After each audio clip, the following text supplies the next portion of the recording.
находимся на этапе, я не знаю, нового витка эволюции, господа.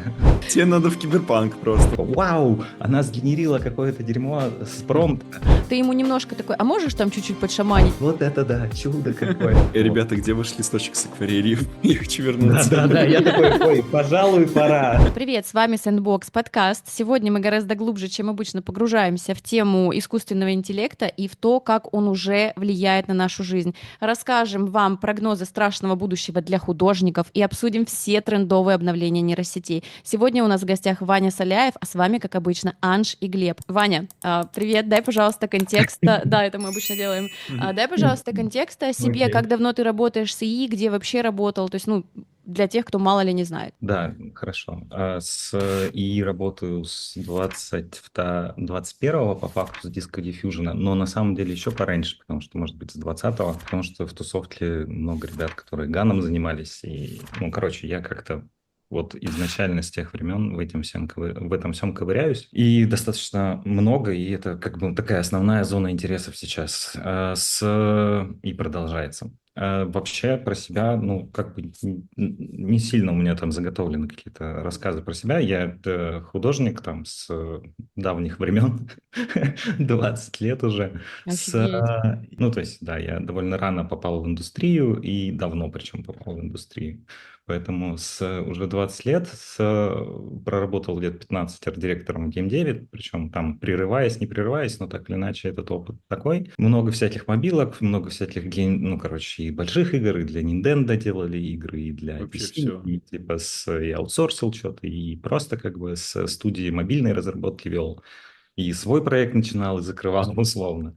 Так что как бы про геймдев много чего знаю, но последние несколько лет я не там. То есть сначала как бы с 23-го года, наверное, вот так вот. То есть 2 года я аутсорс на кино. Ну, то есть я занимаюсь большей частью концептами для кино в таком маленьком арт-подразделении студии DNEG. Это Double Negative, британский продакшн огромный, который делает вот этих всяких, Дюна, OpenGamer, Oppenheimer, как его читать. И, там занимаюсь под руководством Рави Бансая, типа, концептами и все такое. Рави — это как бы такой дяденька, который еще больше опыта имеет, то есть, типа, я не знаю, сколько у него уже там 35 лет или больше, то есть вообще чудовищно много, и он там вот человек, который делал для Тима Бертона, для «Сонной лощины» концепты еще. Ого. Что офигенный, типа, с ним мне прикольно, типа, периодически пересекаться, что-то делать. Помимо этого, да, много выставок за последние 2 года, типа, в рамках NFT, движухи всей и просто цифрового диджитала. Много просто, типа, по всему миру так или иначе светился на экранах там и на Шибуи, и на вот этих вот всех, типа, с экранах в Нью-Йорке, и просто как бы выставки локальные, в смысле, такие студийные, закрытые в пространствах были, участвовал. То есть много-много групповых выставок в рамках проектов там, вот, связанных с NFT, диджиталом, в принципе, отдельно, и со всем этим делом. То есть это прям прикольно. Полный спектр. И да, так как времени достаточно много свободного, я большей частью на самом деле учусь, сижу. То есть я все это время погружаюсь скорее. И я рад на самом деле, что у меня нету сейчас такого как бы full-time занятости на проектах, потому что я совсем умалишенный же. Типа, если под проект впрягаюсь, то я там живу, то есть прям сильно. Мгм. А сейчас я вроде как, имею больше свободного времени, но при этом у меня его нет.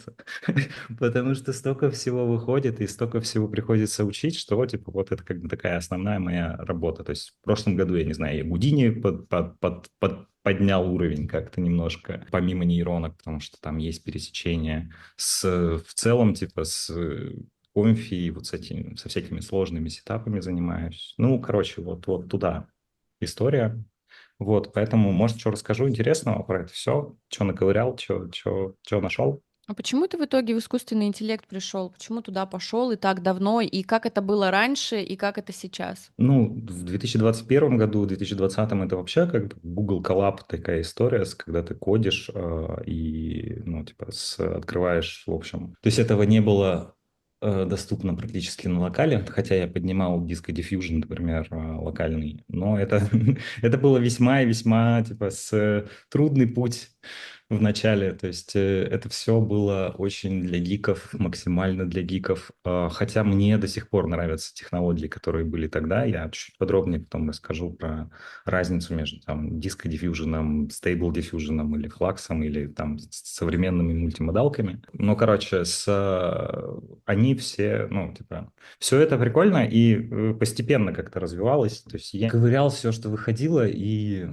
изучал, как это работает. На самом деле, в начале это все было очень срато выглядящим уже, поэтому первый год я, пока ковырял, я вообще ничего не выкладывал про это. Ну, то есть ты просто как бы, это такой супер странный экспериментальный, типа, такой ковыряние. То есть я не выкладывал работы, которые хоть никаким образом не связаны были с моим творчеством. То есть я понимал, что это техничка, но потом в какой-то момент получилось нарулить связь со стилем, условно, да, и с художественными какими-то проектами. Поэтому Это уже в потихоньку, 21 потихоньку году это было. все вросло и все такое. Плюс, кстати, стоит понимать еще, что у меня и ну, цели условно в этом всем довольно другие. Ну, то есть я не просто как бы... Я не человек, который такой, типа, вау, она сгенерила какое-то дерьмо с промпта. Ну, то есть за один раз, за один заход. Нет, мне как бы изначально... Я, наверное, один из первых, кто вообще, в принципе, нашел такую штуку, как image to image, условно. Ну, то есть Ага. вот понимание того, что у тебя процесс диффузии послойно идет, да, и как он устроен,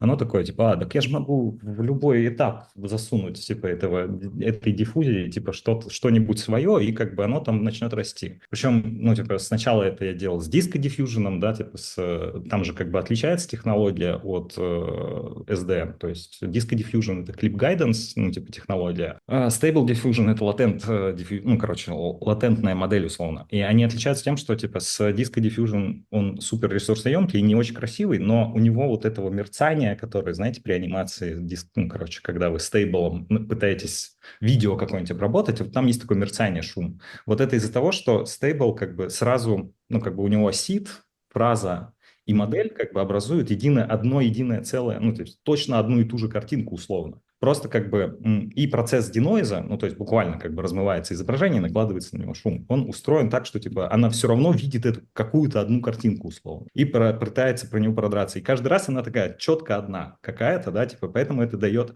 А Clip Guidance, который использовался в Disco Diffusion, он выращивает каждый раз, короче, каждый степ, там две как бы модели, типа ну, короче, сама модель диффузионная, типа, и клип-модель. Клип-модель — это модель, которая, ну, типа, интерпретирует текст, информацию какую-то, да, и типа дает координату в общем латентном пространстве для следующего шага.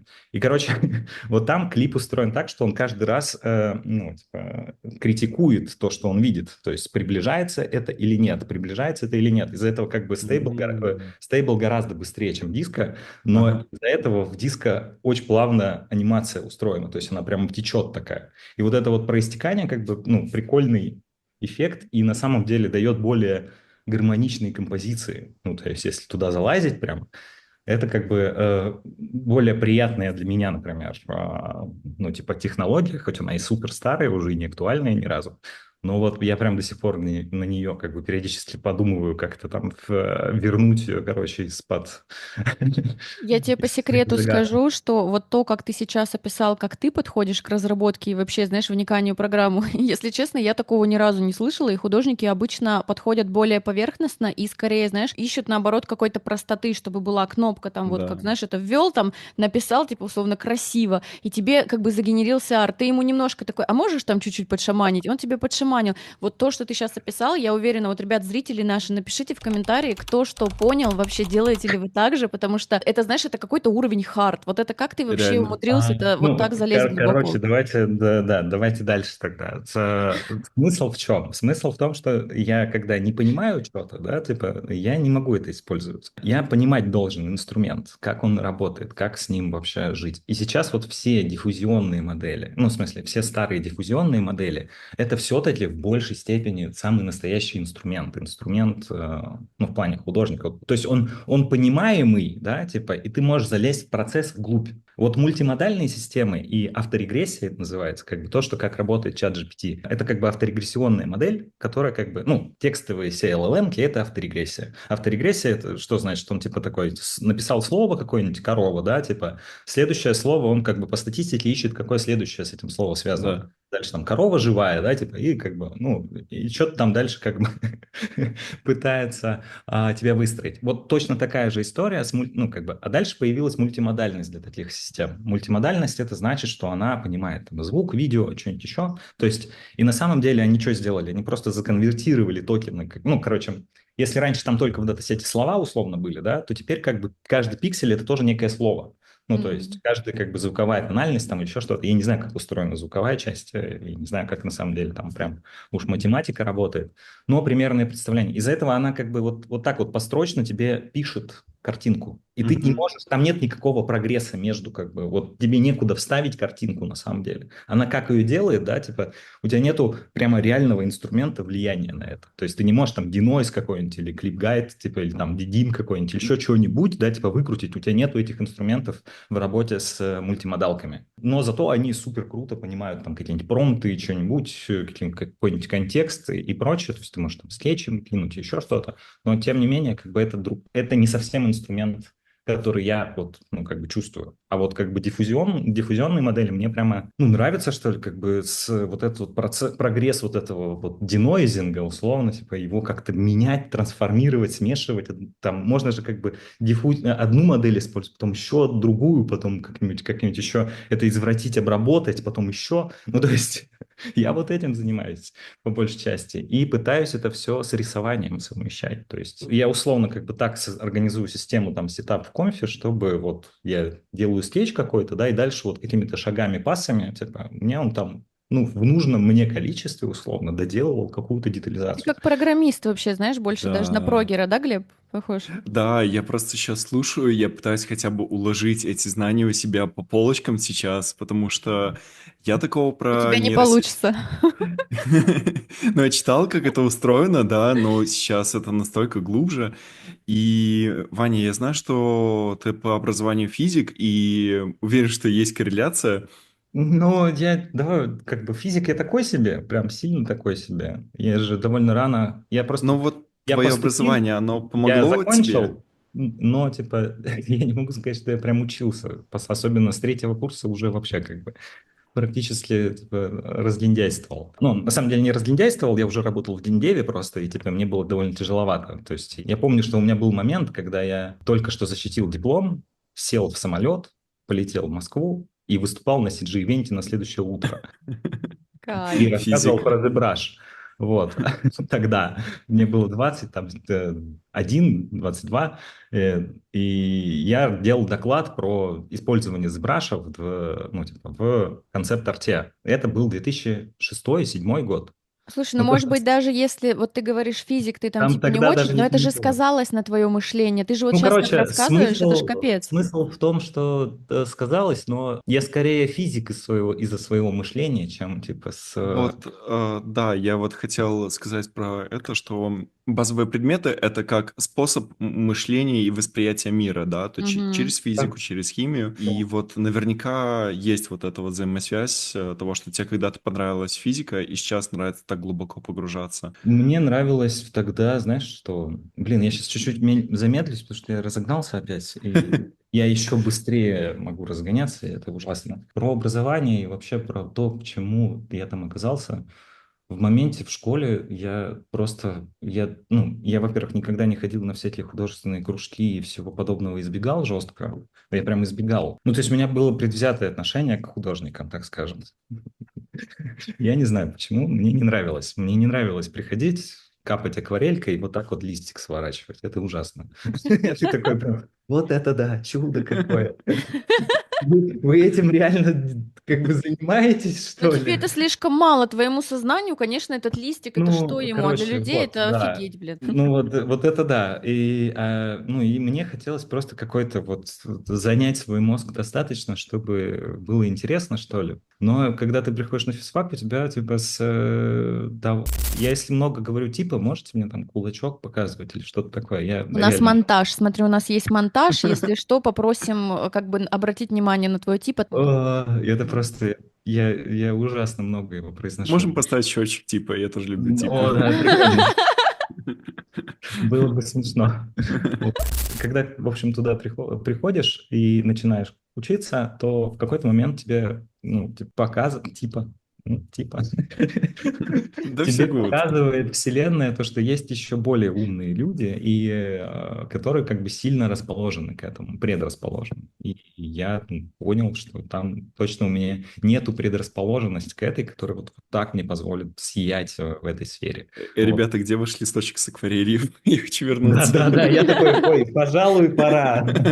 Всё так, ну, то есть это было таким открытием. Ну, то есть я понял, что мне просто больше гораздо трудозатрат потребуется хоть чтобы чего-нибудь добиться, да, и я такой, типа, чуть-чуть себя проанализировал, куда я могу и чем я занимаюсь, и, ну, нашел вот CG, который достаточно прикольно мне понравилось. Знаете, как бы на самом деле в индустрии есть люди, которые вот из технической какой-то базы вышли, например, там Сергей Цыпцин, Сергей же, да? Цыпцин, вот как организатор CG-ивента, и вот, вот такой старый, добрый, сейчас он ведет канал как раз про, ну, про искусственный интеллект. Мгм. Он же выпускник Бауманки, М. и тоже как бы это все, там, человек, который когда-то написал первую книжку про по Мел, это типа язык программирования для Майи, вот, скриптов, точнее, не знаю, программирования уж. Ну, с таким сознанием люди, да, когда-то пришедшие в индустрию, их бы даже было больше, мне кажется. То есть это еще было такой момент, то, что компьютерами просто заниматься в 2003, 2004, 2005, 2006 году, ну, было весьма непростым делом. Там еще, знаешь, Google-то так себе работал, Мгм. уроков не было. Книжки какие-нибудь, осваивать любую софтину ты просто ну, сам Все как-нибудь. пионерами были. Ну да, то есть вообще информации очень мало было, поэтому люди с таким складом ума туда чаще попадали условно, им было... Точно, отсев уже на тех людей, которые умеют добывать информацию, умеют как бы самообучаться, то есть это действительно Да. так. Сейчас входной порог гораздо быстрее в геймдев. Ну, сейчас, с одной стороны, просто, да, вот пару лет назад, до 2022 года, 2021, это действительно было зоной, когда я даже, не знаю, уже скучать начинал. В том плане, что ну, все так отработано, все такие, как бы, все процессы просто налажены, теперь все просто по курсы начали писать просто, как стать царем, и, ну, а на самом деле, ну, как бы, вот этого духа исследования уменьшалось. Мгм. Но тут появилась и вот вся эта история, и опять у меня как бы глазки такие, о, Пора. А вот кайф. если про ИИ как раз переходить, вот ты видел обновление же GPT последнее? Вообще, что скажешь? Это же, ну, нереально. То есть как будто бы Ой. уже все художественное, как это, уходит. Он настолько быстро делает то, что нужно. Ну, я бы объединил, кстати, все, что связано с и чатом GPT, Gemini, там вот все мультимодалки, которые есть. Мультимодалки прикольные в стилизацию, условно, даже не в стилизацию, в какие-то достаточно... Ща, вот надо вам прям как-то объяснить. Я вот до этого объяснял, что типа есть диффузионные модели, а есть как бы авторегрессия. И вот вся авторегрессия, она плоха только тем, что вот плохо ты в нее залезешь. Хотя она супер классно чекает промпт, ты можешь ей какие-то референсы накидать и прочее. Но на самом деле в ней есть и такая вот проблема, что она на самом деле внутри себя не сильно как бы доступная, что ли. То есть ты не можешь чуть-чуть как-то исказить это в сильно художественную сторону. То есть ты не сможешь выбраться из чата GPT, из там условных стилей, которые он знает, да, типа, которые он хочет делать, самое главное. Поэтому эта штука да весьма диктующая. Там, если тебе нужна такая базовая штука, какую он может делать, это прикольно. То есть, если тебе это полезно, и если ты с этим связан, то это офигенный тулс. Ну, то есть для дизайнеров, скорее всего, какие-нибудь базовые иллюстрашки, типа, делать, для, ну, как бы, верстки всякие. Аниматоров Ща. Гибли.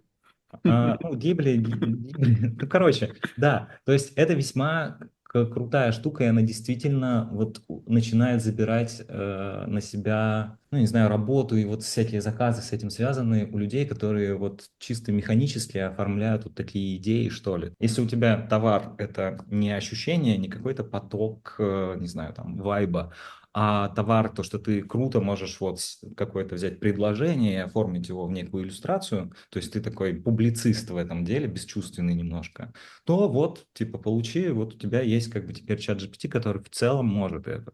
Но вот эта тема, когда как только ты захочешь чуть-чуть изменить стиль или вайб, просто типа, чтобы у тебя твое ощущение было другим, да, как бы как-то поглубже, потому что сейчас, мне кажется, вот этот вот опыт, что ли, важнее вообще, в принципе, потому что бесконечность информации, ну, как бы и так. Я даже не знаю, ну, то есть до и было много всего, много картинок, все там каждый день Да. свои рисовались, и точно такие же мордахи рисовались в Инстаграме каждый день, просто в огромном количестве. Сейчас это просто, ну, типа, из Вот ты, Midjourney. кстати, интересную тему поднял, потому что, знаешь, у меня сейчас мысль такая пришла, что вот что раньше люди, художники со своим стилем ценились, да, когда вот ты открываешь ArtStation, а там типа все одинаково, и вот кто-то типа аутентичный, он сразу выделяется. Что сейчас появились нейросети, вот они тебе действительно генерят лицо вместо тебя, вот это, ну, определенное, да, с определенными вот этими пропорциями, но люди, которые обладают своим стилем, они даже через нейросеть свои ощущения изнутри вытащат, то есть им это только поможет, и это все так же ценится. Ну, мне кажется, что да,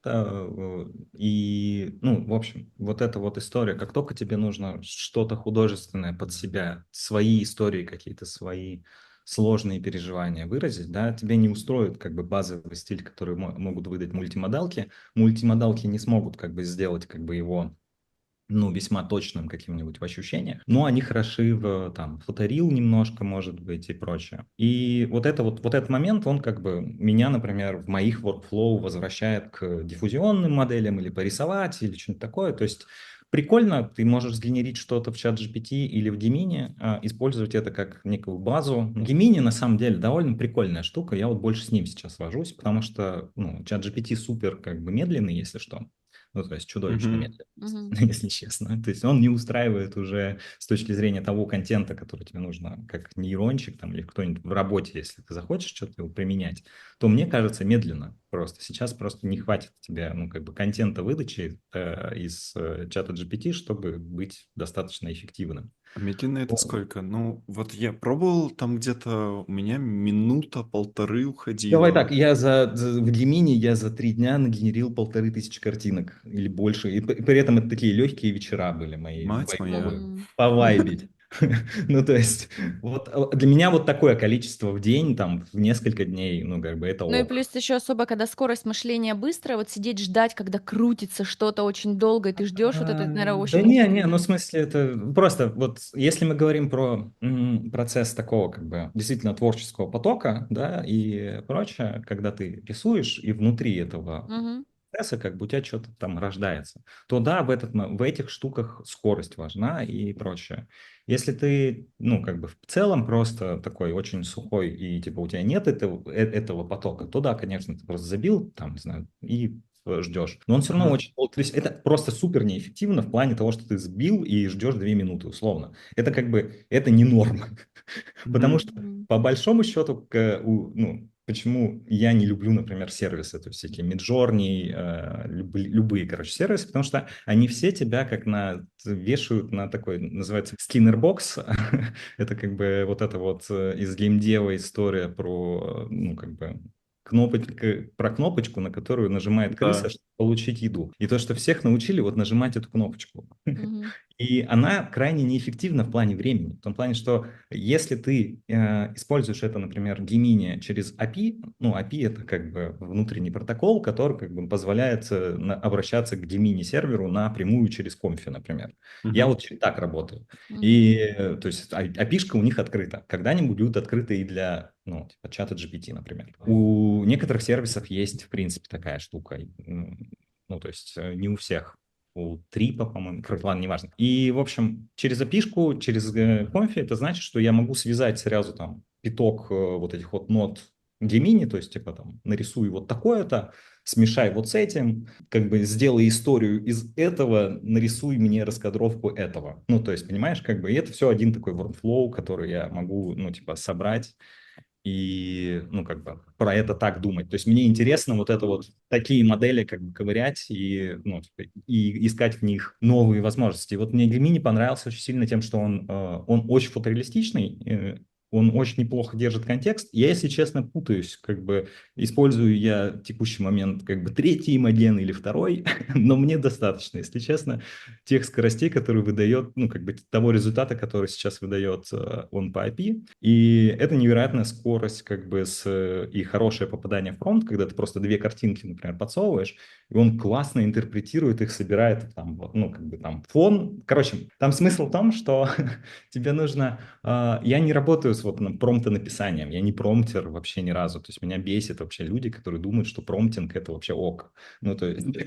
А то как есть ты это как работаешь? бы, Ну, вот, видимо, через ноды какую-то, да, там генерацию вот это нет, всего. там, ну, как работает, ну, на самом деле промптинг — это как-то нужно сформулировать, да, типа текстовый запрос создать, условно. Но промптинг — это же не про то, что, типа, его нужно обязательно писать. На самом деле это более техническая задача, Да. которая может решаться множеством способов. Ты можешь как бы себе GPT сделать, который как бы как-то Мгм. коротенькие фразы по определенным параметрам расширяет до твоего стиля. Можешь использовать, например, какой-нибудь компьютер vision, ну, типа просто посмотри на картинку, опиши ее таким-то образом. Мгм. То есть вот ты как бы готовишь множество маленьких систем, которые тебе этот промпт готовят. А когда ты с мультимодалкой вот такой общаешься, ты можешь еще и вот эти вот ноды условно и инструкции для них. То есть посмотри на эту картинку, вытащи из нее только персонажа, посмотри на вот эту картинку, возьми из нее только фон. Вот и на эту картинку посмотри, возьми из нее только объект. Соедини это все в одно. Опиши этого персонажа, сделай по нему ну, как бы кадр из, не знаю, какого-нибудь экспериментального фильма. И ты так получаешь как бы из этого,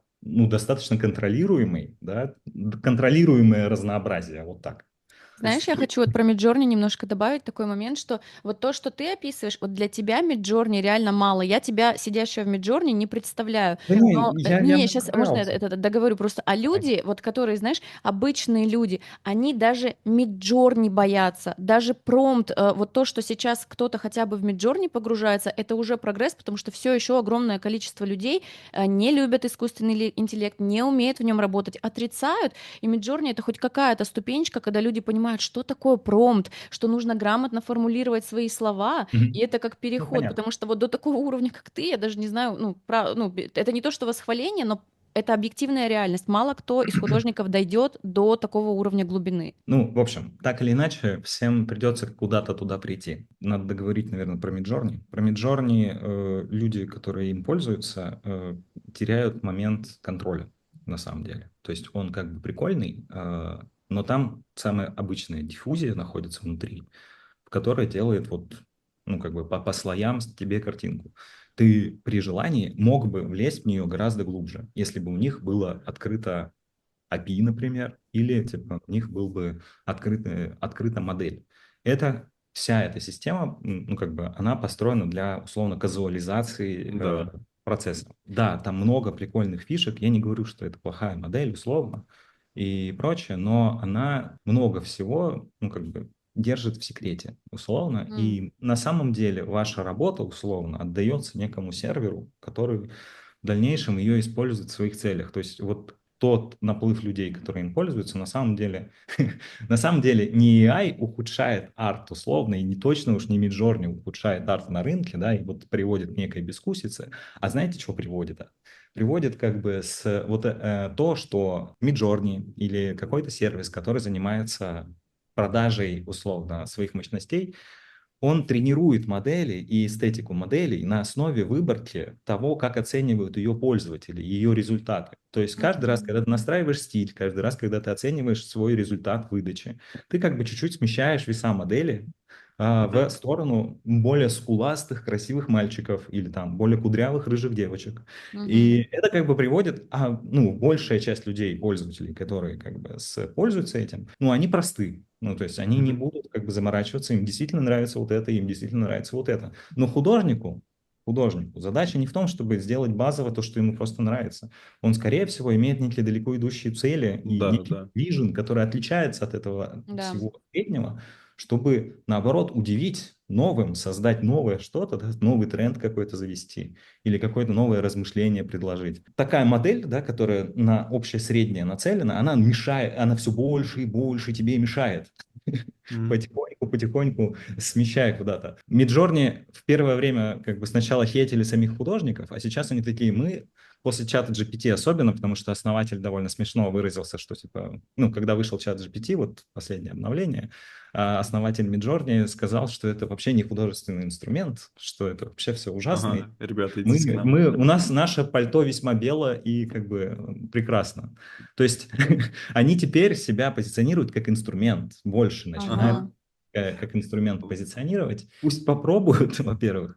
И в целом это хорошо. Но, тем не менее, может быть, они меньше станут вот опираться на такие как бы смещения. У них просто был период там с 4 по 6 модель, по-моему, когда они прямо жестко вот эту вот оценку калибровали и делали все вкуснее и вкуснее, все Слушай, а в результаты. чем проблема вот дорисовать арт? Условно, мне Миджорни выдает там вот этого скуластого пацана. Я четко понимаю, о чем ты говоришь. Он очень стандартный, такой какой-то фу, вот знаешь, не Да, да, стильный. да. Но если я обладаю внутри как бы пониманием, что такое стиль, знаешь, композиции и как делать ее утрированно, и у меня есть мои ощущения, которые я слышу, да я из этого парня в фотошопе чик-чик, и я сделаю то, что мне нужно. То есть это же просто как Ну, это, пластилин, во-первых, из не чик-чик которого... будет, это будет некоторое время. Давайте уж не Но будем это говорить. больше, это быстрее чик-чик, чем если бы я сама это нарисовала, вот с нуля там сидела бы это Давай это делала. отнесем чуть-чуть в другую сторону. Это про то, что про то, насколько ты умеешь рисовать и вообще насколько нужно уметь рисовать. Это отдельная Мгм. такая разговор. В общем, вот мы про чат GPT, ой, про Midjourney, да, и Да. инструменты как бы вот такие облачные. Вот для меня это проблема, и эта проблема является тем, почему я, например, в конфи лезу. Ну, то Мгм. есть, потому что мне А нужно можно, вот пока мы по Midjourney еще разговариваем, как раз к моменту, когда выйдет наше видео, наверное, уже это выпустят Midjourney новую модель. Она уже выпущена, да, все А, так. уже выпущено? Они же там говорили Вчера пару выпустили. недель. Принципиальная разница есть с тем, что было раньше, или то же самое? Давай. Кстати, если как бы, ну, из-за того, что я общаюсь очень много с вот этими AI-комьюнити, AI-артистами, как бы некоторых не бесило, но я их тоже считаю художниками и Мгм. прочее. То Ну, есть, конечно. простите, ребят, я весьма толерантен к этому всему. Какая проблема у Миджорни все это время? Ты что-то делаешь там год, ну или полгода, они обновляются, у тебя все настройки слетают к херам. У тебя Надо сейчас, тестить. Офигеть. там сейчас все мудборды слетели, во-первых. То есть у тебя мудборд, который был, да, условно, на 6 версию заточенный, он теперь выдает чуть-чуть другие результаты в 7 версии. Даже не чуть-чуть. М. Поздравляю. То есть представь себе продакшн-дизайнера какого-нибудь, у которого Да. оформление какого-нибудь канала Инстаграма там или еще чего-нибудь, и типа у него все это пошло Не, куда-то, это поехало. стрём, да. Но они же Вот, еще так короче, пушили, типа, используйте мудборды, используйте. В общем, вот это меня тоже очень сильно напрягает как бы в облачных моделях, особенно ну, в Мгм. ВМЖ. Это несколько раз было на глазах, то есть мы как бы, когда ты условно музейное что-то делаешь, даже если кто-то делает это через МЖ, в общем, у него проблема, у него как бы он что-то М. генерит, весьма Окей. странное. То есть эти люди же супер заморачиваются, чтобы сломать систему, вообще какой-нибудь люто странный результат получить. Небольшое смещение весов в моделях, типа, ломает им этот результат, они просто его не найдут никогда больше в жизни. Чуваки в основном такого плана как бы гриндят прям максимум такой, знаешь, как бы Мгм. батч. Ну, сейчас еще некоторые мостики между вот этими возможностями не срослись в действительно большие какие-то откровения. Ну, то есть, когда мы говорим про ИИ, мы же не говорим, что он будет генерить картинки. Мы же подразумеваем, что он когда-то начнет генерить целые игры или целое кино или еще что-то. И тебе нужно будет в какой-то момент понимать, что тебе контекста, да, то есть твой результат — это не картинка. Для меня уже давным-давно картинка не результат. Но для меня результат — то, частью чего является картинка. То есть она важна, да, но она важна не так, как раньше. То есть я не могу сказать, что произведение одной картинки, условно, является важным достижением моей жизни. Ну, то есть вообще никаким образом.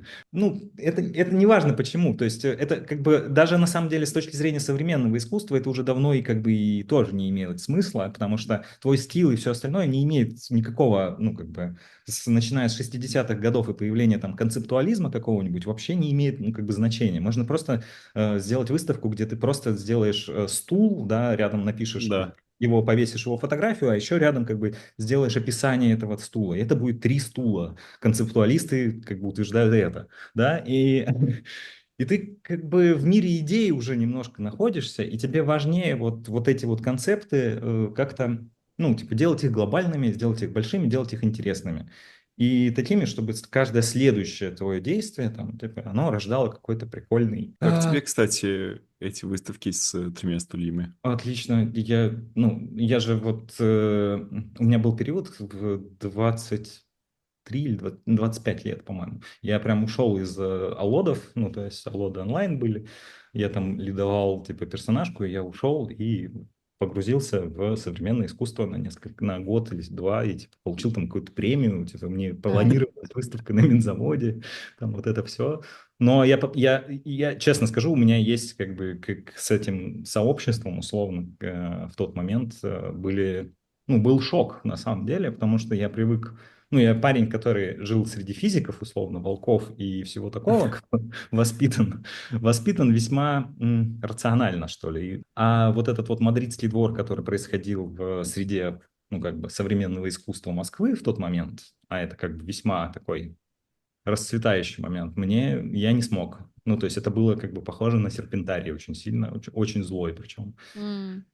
И до сих пор я как бы на самом деле очень боюсь пересечения с современным искусством прям вживую. То есть мне нравится NFT тем, что я еще не общаюсь с этим всем, потому что это весьма циничная такая, знаешь, как бы кулуарная история. И не всем как бы дано пережить ее, что ли, потому что все могут как бы говорить одно, за глаза другое, еще там как бы вообще, и ты Ну, то есть ничего там не... начинается какая-то социальная, да, история, а все-таки, когда ты NFT, когда ты цифровой с Да, нейронками, ты больше интроверт, но все равно как бы такой художник-вайб, да и дело сидишь не в там в себе. социальной истории, дело вот в том, как нас... Нет, это именно про токсичность. М. Это именно токсичность, и в некоторых средах ее меньше, ну, типа, там, в индустрии ее меньше, чем в современном искусстве, например. Да, Мгм. то есть как бы среда, которая не настолько на субъективных штуках держится, и не настолько держится на там, деньгах каких-нибудь грантов и прочем. То есть Мгм. А вот, кстати, там... мы про GPT-шку поговорили, а вот про Google AI Studio тоже видел обновление? Ну, вообще, что он там делает? Сам используешь там для Gemini обучения? Imagen это как раз он и есть. Это я про А, него и рассказывал. То м, есть к нему можно обращаться через API и, собственно, не ага, IP, а мгм, API. Все понимают разницу.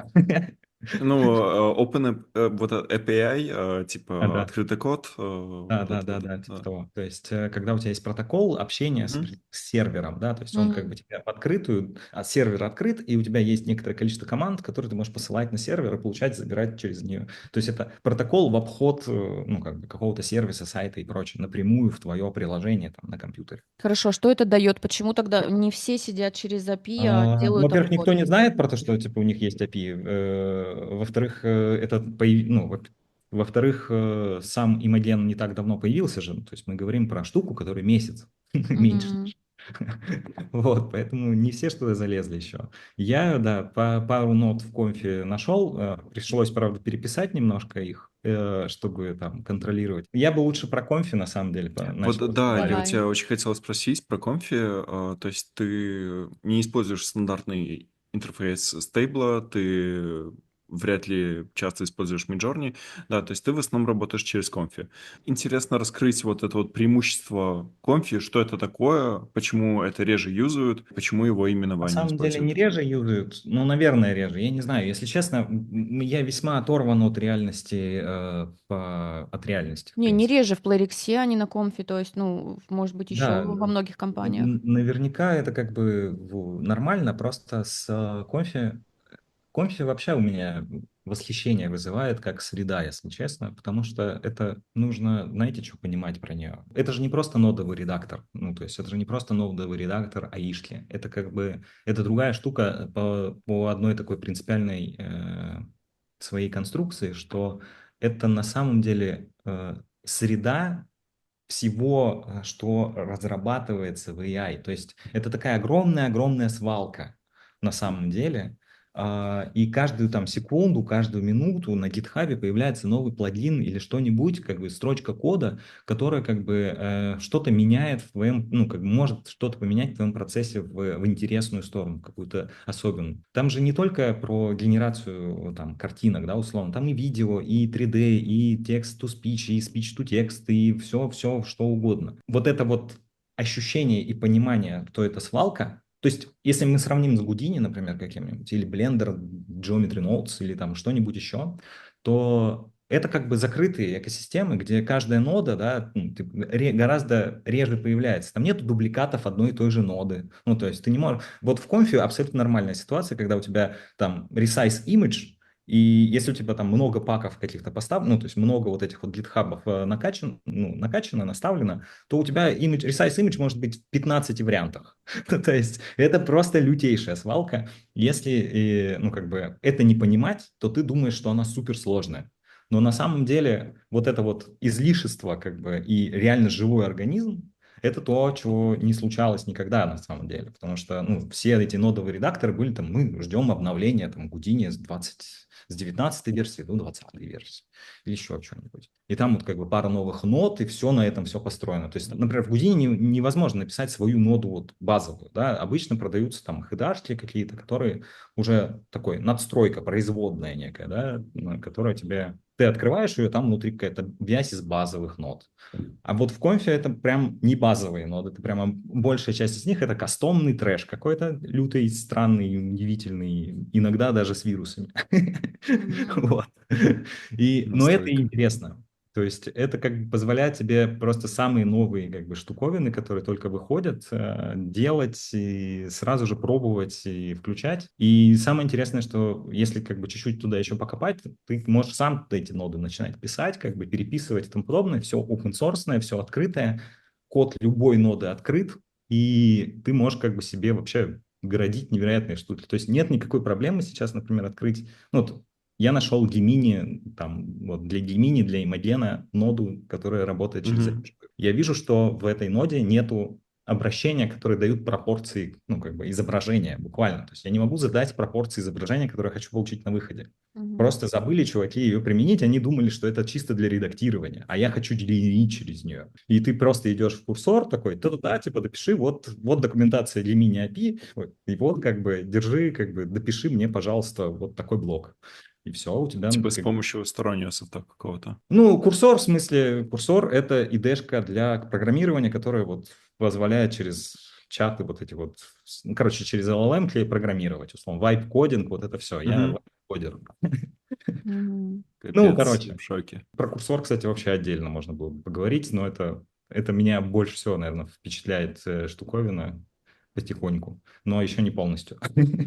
Ответ самый короткий, почему кофе. Ну, типа, вот этой свалки можно связать. Я связал себе маленький такой для своих нужд workflow большой, огромный, на самом деле. Я на самом деле даже не видел подобных еще ни разу. В общем, он такой больше похож на мою маленькую локальную Крея или что-то подобное. То есть сервис, который как бы я соединил с Photoshop и блендером. Плюсы тем, что я могу вот, понимая то, что это процесс такой многослойный, типа играться с вот этими постобработками внутри вот этого процесса синтеза, и это как бы дает те результаты, которые у меня получаются. То есть это невозможно получить просто промптингом или еще чем-то. Плюс я очень хорошо понимаю, какие вещи сложно даются нейронкам условно.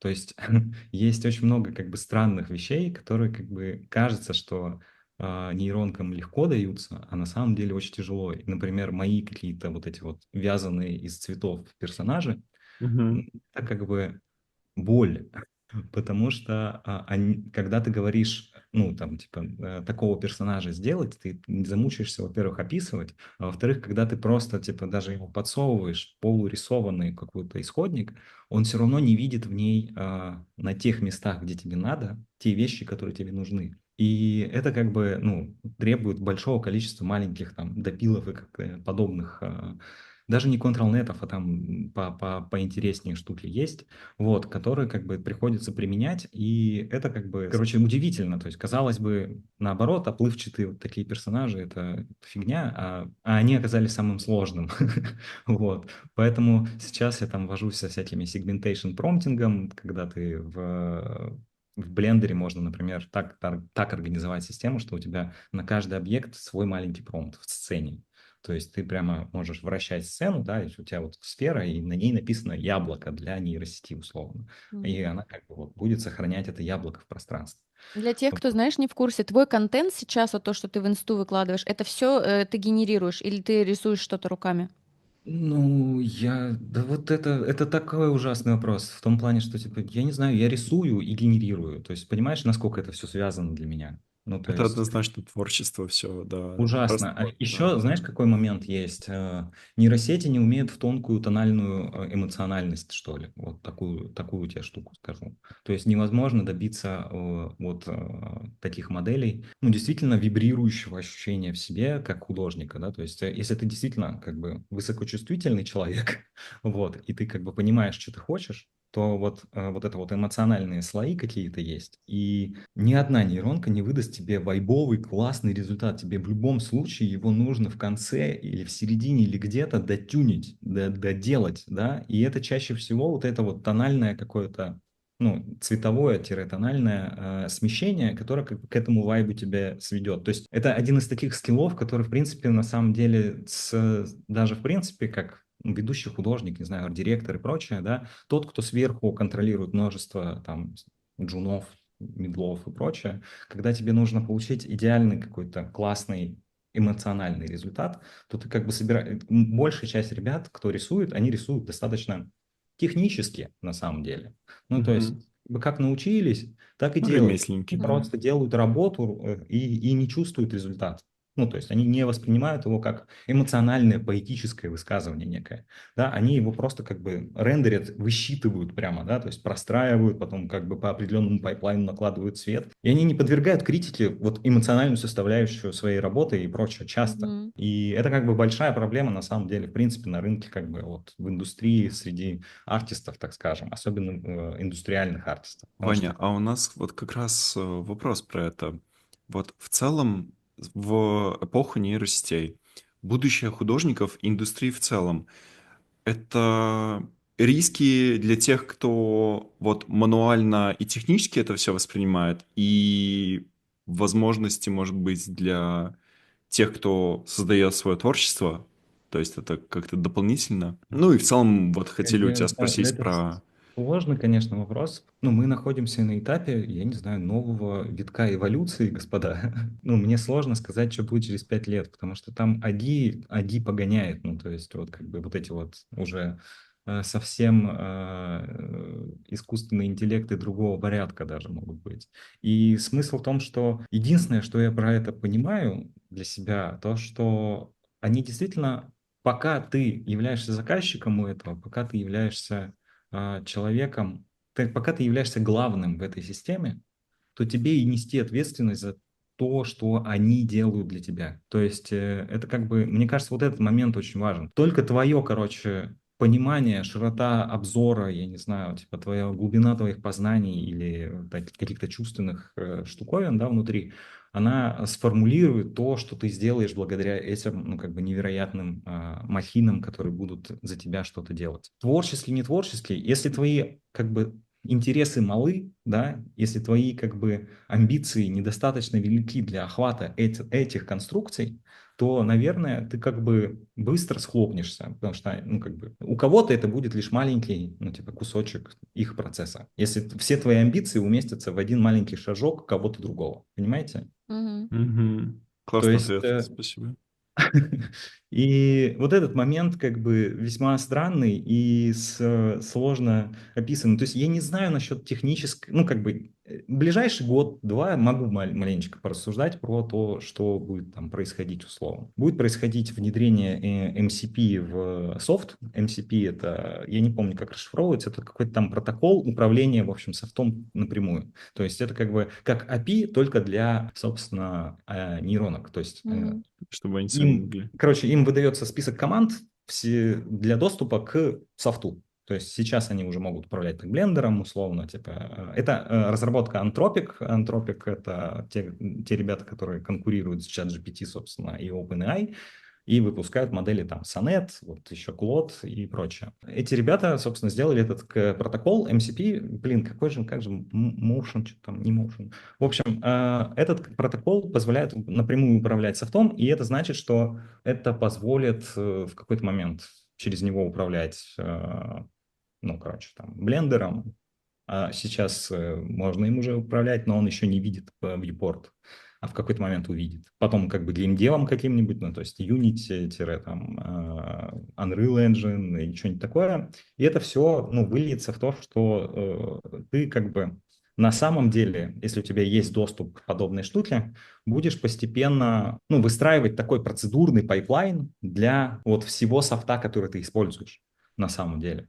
И все исходники, которые у тебя есть, они будут как бы собираться в такой процедурный пайп, который как бы позволит тебе в итоге получать там финальный ассет какой-то и прочее. То есть, возможно, типа с какой-то супер детализации не получится, но, например, вот прямо сейчас, да, можно разговаривать о том, что я генерю какую-то кучу маленьких ассетов нейронкой, допустим, да, типа блок прямо библиотеку, либо беру ее прямо с сайта какого-нибудь фаба или еще чего-нибудь, да, и говорю, собери мне комнату, интерьер, и расставь такие-то, такие-то объекты. Не конкретные объекты, а просто там поставь диванчик, поставь там камин или еще что-нибудь. И уже есть нейронки, которые, как бы, во-первых, заточены чисто на плейсмент, ну, то есть на layout условный, как бы, этих объектов. Во-вторых, типа, они, как бы, вот это вот все, типа, ну, неплохая такая история, да, то есть ты, как бы, уже можешь определенной командой получить процедурный результат, более-менее разумный, да, лейаута для, там, не знаю, какой-то локации. Это как бы дальше как бы перетекает в следующие этапы, условно, там, на весь баундинг-боксы, на весь как бы с коллизией, на весь еще что-нибудь. И это все плюс-минус будет процедурироваться так Слушай, вот. а как ты думаешь, неужели все должны будут освоить на таком уровне или получится ли? Просто вот опять же, ты описываешь, я такая представляю, я просто, знаешь, это художников наших так это знаю, я такая думаю, вот когда же они дойдут до того, что они будут так делать? То есть огромное количество людей просто сольется. И вот какое их будущее ждет, если они не попадут вот в вот эти Я тренды думаю, понимания? что так драматизировать-то не стоит, просто давайте с позитива. Ну, то есть это что значит? Это значит, ты как бы, если когда уже сервисы полностью все сделают, это значит, ты будешь открывать Unreal условный, да, писать вот был же этот Promethean AI, который типа техдиректором Найти Дога делался такой проект для вот аишного плейсмента, лейаута в сценах. Вот это наконец-то родится, это его идея, условно, которую пытались Promethean сделать. Я не знаю, почему-то они пропали на самом деле. В общем, ты заходишь в Unreal, типа пишешь, что ты хочешь, чтобы было собрано, собирается это, да, ты как бы это редактируешь и просто на самом деле вайбишь, оцениваешь и применяешь все свои вкусовые какие-то навыки для того, чтобы у тебя получилось что-то интересное. Это, может быть, чуть-чуть снизит планку к планку некоторых знаний, да, но на самом деле, когда это как и картинки доделывать. Чтобы доделывать картинки, тебе нужно быть на уровне этой картинки. Ну, то есть, чтобы Да, хорошо да, что-то дорисовать. То редактировать. есть, какая проблема? Сейчас на самом деле с AI самый кайф, потому что, типа, они плохо рисуют руки, условно, до сих пор, да, то есть Мгм.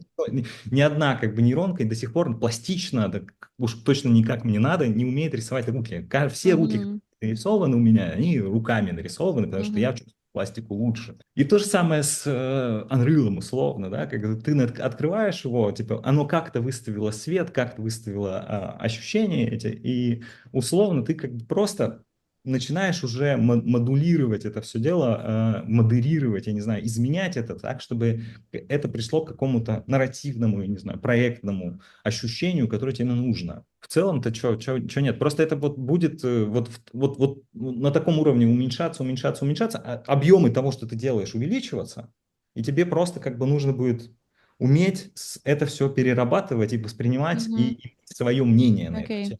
Понимаете? А как ты думаешь, какие именно сферы это так заденет? Допустим, у нас есть AAA проекты, у нас есть мобильные проекты, у нас 2D-шники, 3D-шники, аниматоры, UX, UI. Это вот каждого затронет в каждой области. Это увеличит количество контента. Если индустрия условно не будет расширяться, чтобы поглощать этот контент, это снизит количество рабочих мест. Ну, то Мгм. есть логично. Но есть такое предположение, что индустрия не будет сужаться настолько, ну, то есть она также будет расти, потому что количество контента и того, что ты делаешь. Ну, то есть на самом деле это значит следующее. Господа художники, делайте свои проекты.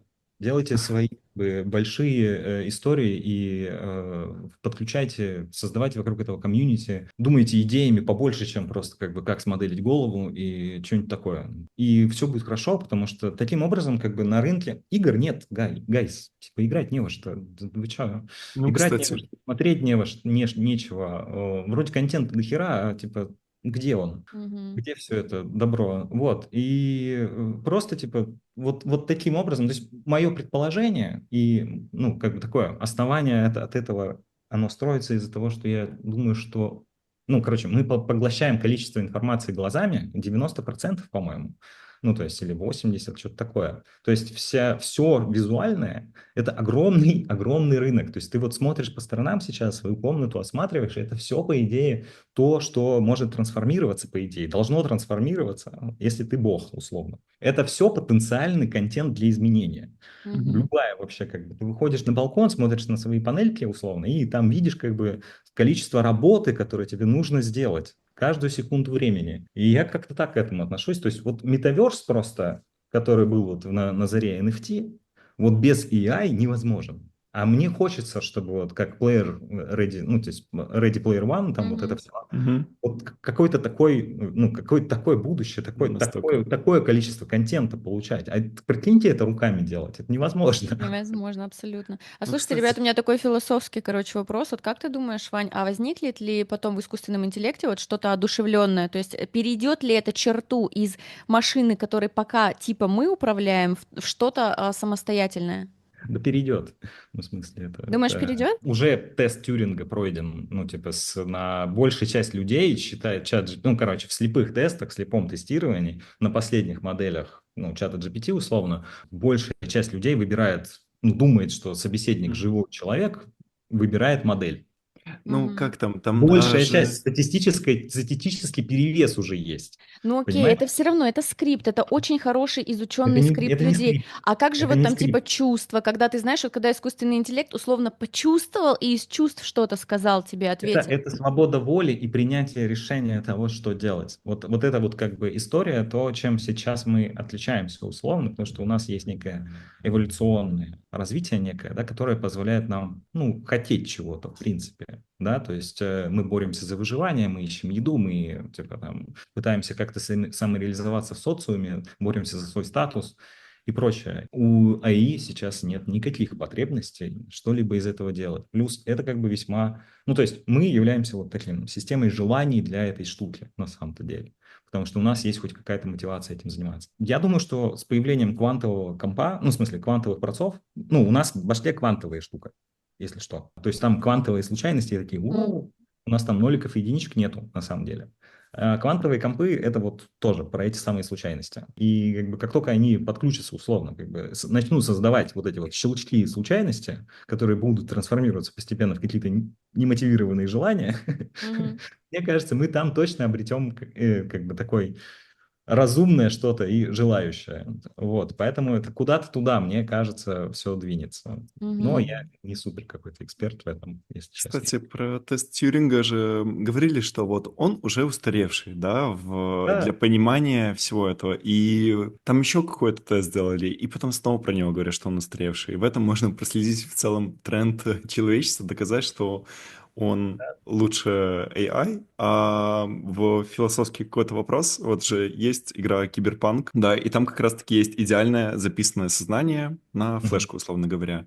да. И ты можешь, условно говоря, себя перенести в другое мертвое тело, да, но там поднимается вот тот же самый вопрос. Ну, это ж будет, ну, типа, другой человек, даже идеально записанным сознаниями, Это да, при что искры использовании души, телепортов даже да, в да, да, да, да, что Стартрете, как бы ты уже самой искры другое души не тело на будет. самом деле.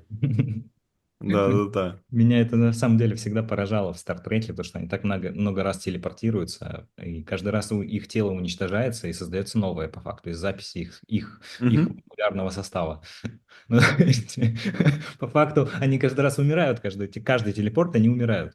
Ну, то есть если это так воспринимать, ну как бы Да. да. Да, да, Кайф. типа, это уже такой очень сложная история. Я не Слушайте, я знаю. очень надеюсь, честно, что Погрузимся. мы вот застанем те времена, когда будет телепорт. Мне бы очень хотелось попасть, потому что мы вообще в целом, Да, знаете, начинали с пейджеров, икпорт, вот этот Bluetooth. Сейчас это уже вообще просто поражает, что телефон это у тебя реально просто как бы компьютер невероятный с такими возможностями. И вот хочется успеть дожить до телепорта. Я ну, у меня атеист. плохие новости, короче, телепорт будет работать только вот в таком формате. То Да есть тебя пофиг вообще. уничтожит, а потом где-то Ой. как бы И планируется. без привязки к своему телу, вообще без разницы.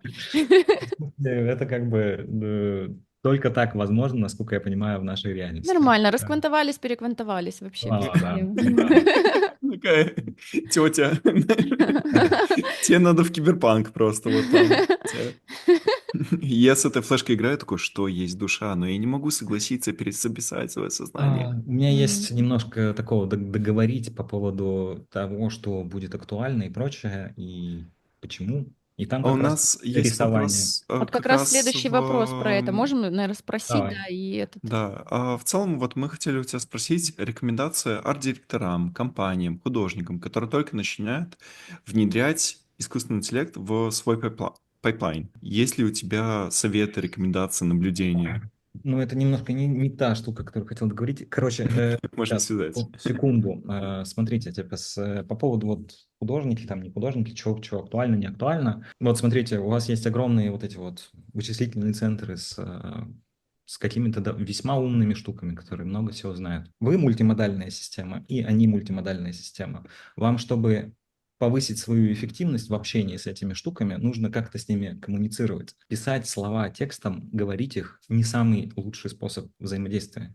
Хорошо. Рисунок тоже метод разговора, на самом деле, весьма чувственный, весьма тонкий. Типа с музыкальной, я не знаю, ритмическая какая-то картина тоже весьма тонкая и Вибрирующий, мне чувственная. понравилось, как ты Да. сказал. И все вот это вот как бы является частью контекста, который вы можете условно передавать и уточнять вот это вот латентное пространство, да, это вот это вот миллиардномерное пространство, в котором есть некие результаты, которые надо еще высчитать, да, это всегда ресурсно затратно. Чем лучше вы прицеливаетесь в лучшие результаты, тем лучше, ну, типа, для вас, вы более эффективны, и, следовательно, как бы ваш метод аутпута условно важен. Поэтому для меня, вот, например, я очень много последние несколько лет рисую просто лайнарты, ну, типа вот на уровне, я веду записки, у меня такие доски, я не знаю, там с кучей скетчей, я просто вот отрабатываю, я не знаю, вот эту вот свою пластику линий, условно, как язык. И вот эта штука, мне кажется, весьма полезна, потому что в какой-то момент ты научишься коммуницировать и ей тоже, да, то есть в лучшем виде условно. Тебя будет чувствовать эта штука, и твои рисунки, каждую деталь в них как бы будет воспринимать как-то, интерпретировать правильно. Вот такие как бы конструкции я выстраиваю, по крайней мере, да, то есть я пытаюсь как бы максимально расширить свою повествовательную и выразительную конструкцию условно в себе, чтобы типа в ответ получать максимально точные и интересующие меня результаты. Мгм. Да, Я я понимаю, почему Ваня посчитал, что это разные темы. Все-таки, если мы вот вернемся к рекомендациям, может быть, больше хардовым, техническим, арт-директорам, компаниям, которые только начинают внедрять искусственный интеллект в свои пайплайны. Ну, я периодически даю консультации там, студиям и прочее, типа их пайплайны как-то типа отсматриваю и прочее на такой как раз предмет.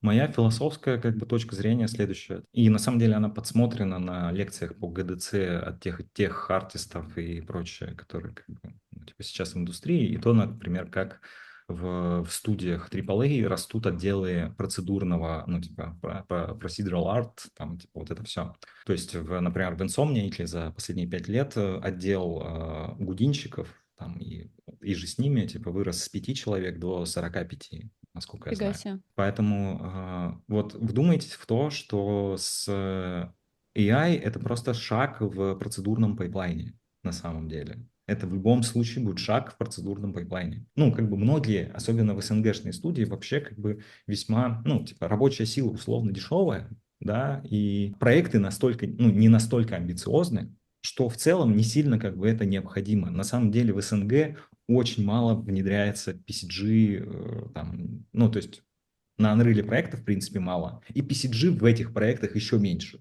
То есть меня это пугает, если честно, потому что нету некой базы, некой основы, на которой ляжет хорошо и встроятся вот эти вот AI-плюшки, которые начинают появляться то тут, то там.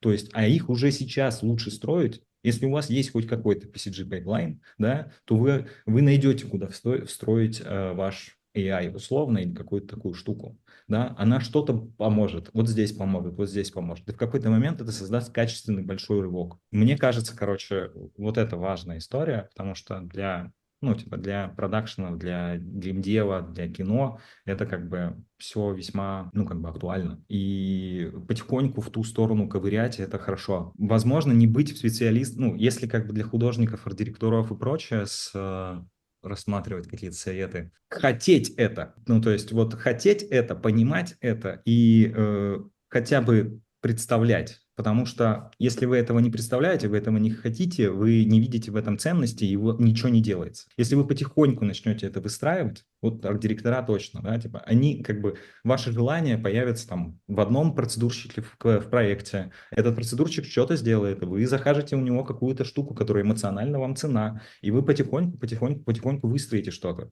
Не обязательно самим знать это, ну, то есть, ну, просто понимать и хотеть, как бы это прикольно. Мгм. И если наоборот, как бы абстрагироваться от этого, то в какой-то момент, мне кажется, ну, студия может оказаться в конкурентной, ну, как бы яме прям. Ну, представим проекты, которые будут собраны какой-нибудь пятеркой каких-нибудь умных ребят, да, и там будет целый открытый мир всего подряд, и он будет делаться вот так, и при этом он будет вайбовым, потому что он будет легко управляемым, да, то есть легко изменяемым и прочее. То есть они будут больше экспериментов проводить, и больше, и контент станет более живым, что ли. А вы как бы очень как бы профессиональные, очень мощные, с большими лапищами, но вы типа можете сделать вот столько, и ваша цена эксперимента у вас вот такая.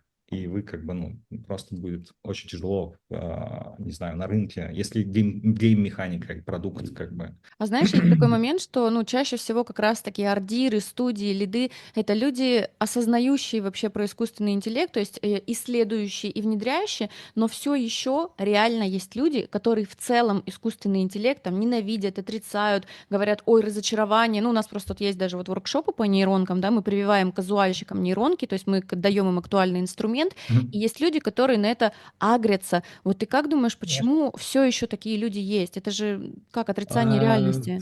Ну, это и есть отрицание реальности. Я уж как человек, который просто пережил несколько волн хейта в свою сторону и прочее, ну, типа, welcome, я ничего не могу вам сказать по этому поводу. Да, даже Жаль про... вас. Ну, да не жаль, нет, почему? Ну, то есть просто тяжело это. Я понимаю, что им тяжело, да, как бы с Подожди, этим. тебя тоже был хейт даже на твой, ну, получается, на тебя, зная, что ты профессионал? Конечно, типа, вот тут Офигеть. Как ну, вообще то есть люди, как это как бы, люди? это норм вообще, то есть, и если мы говорим про картинки, и люди, которые считают результатом картинку условно, да, там действительно как бы важным для них, ну, мне тяжело как бы им рассказывать, что, к сожалению, этот процесс немножко уменьшился, да, то есть эта ценность чуть-чуть сжалась. Да, это все еще важно, но это уже меньше. И это будет чуть-чуть уменьшаться, и тебе нужно просто чуть-чуть шире смотреть на это, и тогда ты найдешь как бы зоны, ну, я не знаю, того применения. Морализм, не морализм по поводу датасетов и прочее. Я, во-первых, не юрист, во-вторых, типа в разных юрисдикциях это по-разному видят. Условно, в Японии видят как бы анализ датасета не, ну, как бы нормальной практикой. Анализировать датасет не является взаимодействием с авторским правом. То есть потому что, ну, как бы вот так устроено японское, например, право. В некоторых случаях вообще как бы есть ощущение, что, ну, все... Ну, то есть сейчас такая гонка вооружений в этой истории всей, что авторское право на самом деле это выстрел себе в ногу для США. Ну, то есть если они как бы продолжат вот с этим топить, да, типа это значит, что они проиграют Китаю. То есть, а это как бы, ну, это уже вопрос национальной безопасности для них. И как бы я не знаю, что будет с авторским правом. У меня плохие прогнозы про авторское право. Да и если Мгм. честно, я не очень люблю его, потому что Мгм. все песни Битлз принадлежат Sony, да, как бы все знают условно, или там, если не знали, знаете. Вот. Мгм. Получает ли, ну, как бы, правообладатель точнее, получил бы столько денег с этого и так эффективно расходовал эти авторские права человек, вот просто член семьи, ну, как бы одного из битлов? Вряд ли, потому что для того, чтобы правильно окучивать вот это вот правовое поле, нужно быть хорошим таким вот этим троллем патентным или кто там, ну, типа, вот кто с этими правами и занимается. Если у меня крали работу, да я не пойду в суд, к сожалению. Ну, то есть мне нет времени и жизни на то, чтобы вот так разруливать. Там выгода, как бы какой-нибудь шиномонтаж где-то нагибать на 50 тысяч рублей, это ужасно. Ну, то есть это как бы трата времени. Времени, ресурса вообще как бы Да, тоже да, да, действительно да, ради типа чего? того. И вы серьезно, как бы мы боремся за вот это право, ну, как бы и прочее. Ну, часто решение споров, да, что это невозможно уместить по времени, вот столько там всего. Ваня, Я не знаю. если вернуться вот немного в тонкое, чувственное, Мгм. эмоциональное, хочу у тебя спросить, что тебя вдохновляет в жизни? У, у. Ну, я весьма такой как бы меланхолично мрачный паренек. У меня много каких-то историй внутри таких безумных, и я в них проживаю, так скажем. Я даже, знаешь, как бы, честно говоря, не знаю, откуда это внешнее или не внешнее уже. То есть настолько как бы много всего выращено внутри, что само по себе путешествие по собственным же фантазиям меня вдохновляет. М. То есть я прямо могу вот просто начать писать, как бы, что я сейчас вижу, да, и как бы это будет вообще не то, что будет происходить в реальности, да. Я про путешествие куда-нибудь, встречу какого-нибудь персонажа, как бы поговорю с ним и как бы и тому подобное. То есть мне вот такое прям сильно нравится. Это довольно специфичное ощущение и довольно специфичное состояние у меня. Как бы ни казалось, насколько я технический, я имею все-таки две полярности прямо сильных. То есть мое техническое, оно насколько я технический, насколько я и не технический. И это как бы переключающееся состояние. То есть, когда у меня закончилось вдохновение на творческое, я переключаюсь ботанить просто невероятно. То есть, я прям ботаню, чем сложнее, чем более сложные темы, тем лучше. Но в какой-то момент мне надоедает ботанить, в какой-то момент у меня стек как бы возможностей вырастает настолько, что я такой, так, все, ну, типа, я выгребаю оттуда и такой просто становлюсь цветочком, который просто вот фантазирует про все подряд и, ну, все это пытается записать, как-то высказать и вырисовать. У меня ощущение, что ты, знаешь, как Нео просто хакнул матрицу, и где-то просто ты в своей голове в рамках вот этой, как это, полета фантазии, только как будто она настолько для тебя там материальная внутри, и ты по Ну, этим это да. нейронам как будто бегаешь где-то. Да, ну, в смысле, это прям весьма сильно. Я Наверное, последнюю медитировать выставку, в круто. прошлом году делал выставку, и там как раз в описании кто-то рассказывал про то, что, типа, насколько я иногда угораю про, вот, ну, типа, насколько я тактильно это чувствую иногда, типа, с те штуки, которые рисую, то есть то, как это вот все мерцает и ну, типа, растворяется, я прям, ну, короче. Офигеть. Прикольно. Слушай, а что для тебя жизнь вообще в целом, как понятие такое философское? Это сложно просто. Сложный. Ну, я правда, ну, для всех, как бы, я думаю, ну, вот прямо сейчас у тебя жизнь, по идее. Ну, то есть прямо вот этот момент сейчас, он прям каждый раз между прошлым и будущим такой, вот такой вот микроскопический, типа, существует, и вот вся эта жизнь, это оно. То Я есть у не... тебя получается, да, вот быть в моменте сейчас, то есть не думать о прошлом и не там где-то не фантазировать о будущем, то есть ты чувствуешь себя в моменте. Ну, я чувствую, что эти моменты точно куда-то исчезают, черт возьми, с каждым словом. Вот. Поэтому, типа, можно ценить вот даже такое просто общение с вами, типа, мы первый раз общаемся, и это как бы такой момент прям, когда мы прожигаем свои моменты, Радуга. проживаем их, Либо ну, создаем возможности. Тут это смотря в какую сторону смотреть. возможности, я не знаю, то есть это как бы жизнь, вот как игра, жизнь легко, ну, то есть как игра, да, как победить в ней, там, как куда-то дойти, как выстроить какой-то план, как израсходовать свои ресурсы, которые у тебя есть, да, как это все распланировать, как расставить, как бы, и все остальное, ну, типа, и это я понимаю, но что такое жизнь, я не понимаю, потому что она вот прямо сейчас, вот в мгновение. А в целом, да, как игра, как социальная конструкция, как то, что у нас творится на шарике, да, конечно, ну, типа, жизнь это как бы такие прям, ну, это игра. Вот для меня лично это уж точно игра, потому что я как бы, я люблю геймдизайн, я люблю игры, я люблю их делать местами и воспринимать это все так.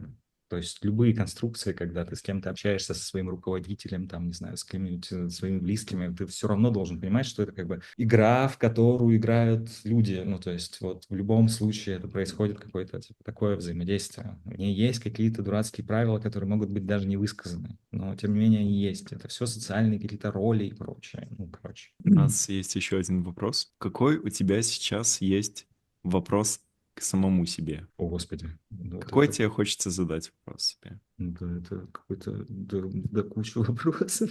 Вот вопрос к себе, это значит, что ты у тебя там расщепляешь внутри себя, да, то есть ты как бы разделяешь свое сознание на два неких, как бы вопрошающего и невопрошающего. И ты такой отделяешь и прочее. Я сейчас, наверное, так не делаю просто. Ну, то есть, а что вот к себе, что значит к себе Ну, смотри, вопрос? главный вопрос, вот человек, допустим, ходит, да, и у него есть какая-то задача, то есть и вот глубина вопросов, можно подумать из серии там, ой, а попить ли мне воды в стакане, то есть, ну, классно, да, спасибо за вопрос, типа, а есть вот там, типа, не знаю, куда мне там то есть какая-то глубина вопросов, вот что для тебя Нет, сейчас смотри, твой главный у вопрос? меня, у меня есть много хочу. Я хочу много всего. И Так, это все. У меня нету никаких вопросов к этим хочу. Я просто хочу. а Ну, ты то не есть, задаешься вопрос, вот, а как да. мне прийти к вот этому, там, Вот, это куда уже мне не добиться? вопрос ко мне. Это вопрос к этому хочу. Понимаешь? Ну, это хочу часть тебя. Ну, возможно. Ну, то есть вот в таком формате, то есть я как бы Давай. хочу там сделать игру, как мне туда прийти, да, я хочу сделать, я хочу понять кое-какие штуки, я хочу нарисовать какую штуку, я хочу дописать то, что я хочу дописать. И как? Дофига как. Что? Тоже дофига что. Очень много таких вопросов. Поэтому как не сдохнуть? Вот хороший вопрос.